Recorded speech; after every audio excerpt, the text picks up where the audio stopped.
hejuru kari kugenda umva Davis is heading west on Pine. umugabo ntabwo yakomeza kugendera kuri etaje gusa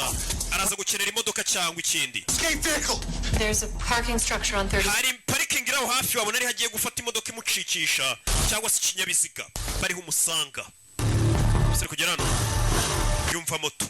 yumvisha moto amenye ko ari ya moto y'akagabo avayo katurore umusore nawe afite ubwenge nirwanye n'urwa muca amazi akura y'imbunda ariko nagaruka umuca amazi ntacyo arabereka ashoboye ngo babone kumwubaha garagaza icyo ushoboye bivuga ngo kuko uyu mushya bagusuzuguye ntukigaragaza bakubahe umusore akaba arakumva kuri moto yako arakitambika ndakurasa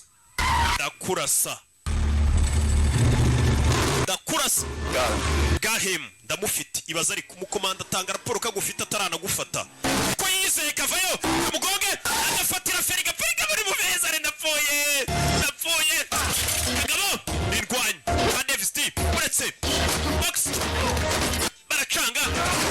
mbe nka wundi ku mugani wa Jamari kiracanga box aramurasa uretse Jamari na rwa Benzo n'abanyana ba kiraca shaka kumurasa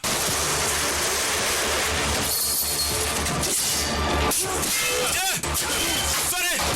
shiramo yaraga kubise kamanuka kuri etaje kagwa ku modoka kandi uyu mugabo misiyo kwari ugufata kari akagabo ari kazima kakababwira bagatumye kwica bagenzi bahageze sore yamwishe I could be wrong, but I'm pretty sure we talked about taking him alive. twakubwiye ko tugomba kumufata ari muzima He's moving. yakomezaga nyeganyega kinda yakomezaga nyeganyega ni wa muntu utaguma hamwe ngo umufate umufunge nyine uhora urushaka guserera rwana niyo mpamvu bibaye bahise bafata akagabo akaza nako nta hantu hari ambilanse cyangwa se ku bitaro biri hafi aho Hey, you can't park back here. Get your asses in here. umva turi ba FBI bano bagabo barabeshya ntabwo ari aba FBI bafite ibyangombwa by'ibihambano berekana bya FBI ariko ntabwo ari aba FBI mumuvure